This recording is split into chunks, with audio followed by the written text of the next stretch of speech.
मेरा मन माखन चोर नाम सुनकर आनंद में डूब जाता है। यह नाम मुझे बड़ा प्यारा है।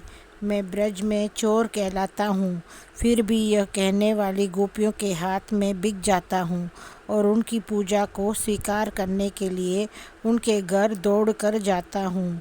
कहीं वे थोड़ी सी छाछ मुझको दे देती हैं तो मैं उनको नाच कर रिझाता हूँ और बंसी में उनका नाम सुनाकर प्रेम रस की वर्षा करता हूँ और उनके प्रेम के घर का दही माखन छोड़कर सांकरी खोर में उनका दही मक्खन लेने के लिए दौड़ जाता हूँ। कहीं मैं मालिन का रूप धारण करता हूँ और कहीं योगिन का, और कभी रस से भरा हुआ अनोखा मणिहारन का रूप धारण करता हूँ। मालिन बनकर उनको फूलों से सजाता हूँ तथा हंस हंस कर उनसे बातें करता हूँ।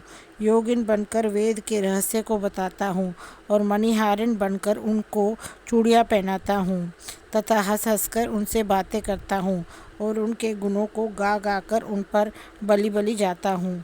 यह छलिया सी कृष्ण छल स्वरूपों से उनको रिझाता है। कभी मैं उनके चीर चुराकर कदम पर बैठकर उनको चिढ़ाता हूँ और हंसकर उनके हृदय में घुस जाता हूँ और उन पर बलि बलि जाकर उनको अपना बना लेता हूँ। मैं उनके व्रत को पूरा करता हूँ, उनके दुख को दूर करता हूँ और रास का आनंद देखकर उन्हें आनंदित करता हूँ और उनसे मिलने के लिए संकेत स्थान बताकर चारों में और प्रेमियों में चोरों में और प्रेमियों में सिरमौर बनता हूँ। चूँकि उनके हृदय में प्यार होता है, इसलिए उनकी प्यारी गारी सुनकर उनके पास दौड़कर जाता हूँ और उनके प्रेम में बंधकर उनके साथ नाचता हूँ और नचाता हूँ। मैं उनके चरणों में शीश झुकाता हूँ और अपने भाग्य की सराहना करता हूँ और उनकी घाघरी उठाकर उनके सर पर रखने में अत्यंत सुखी होता हूँ और उनको मोल लिया हुआ दास बनकर और उनके प्रेम पाश में फंसकर उनको सर्वोच्च रस में डुबो देता हूँ। जब राधा जी मान कर जाती हैं और मेरी ओर नहीं देखती, तब मेरा मन ललचाता है और बोलने के लिए व्याकुल हो जाता है। जब वह किसी प्रकार भी मनाए नहीं मानती और उनका मान बढ़ता ही जाता है, तो दर्शन की प्यासी आंखें आंसू बहाने लगती है।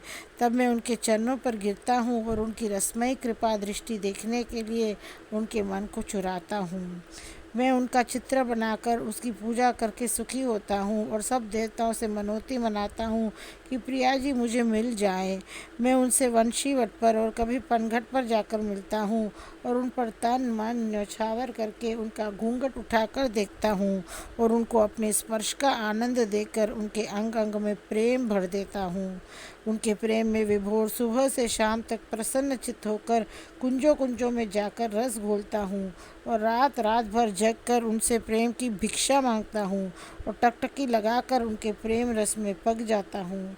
मेरी ऐसी इच्छा होती है कि दिन रात इस रस का पान उसी तरह करता रहूं जिस तरह से चंद्रमा का रस पान चकोर किया करता है। मैं प्रेम रूपी चंद्रमा का चकोर हूँ। इस प्रकार श्री कृष्ण ने इशारे में मधुर रस की लीलाओं का क्रम बता दिया। ग्वाल बाल यह सब चकित होकर सुन रहे थे और श्री कृष्ण पर बलि बलि जाकर लुभा रहे थे।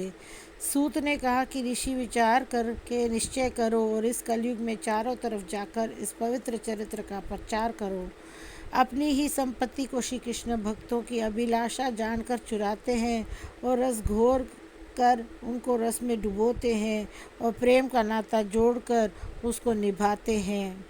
यह चोरी अत्यंत रस से भरी हुई है और रस बांटने की रसमय पद्धति है और वे यह लीला उन्हीं घरों में करते हैं जिनको इस रस से प्रेम होता है। उनको गोपियों ने जीत लिया है और वे उनको मोल लिया हुआ दास बनाकर रखती है और वे युग युग तक इस रस को फैलाती रहती है और उनकी चोरी को प्रमाणित करती है।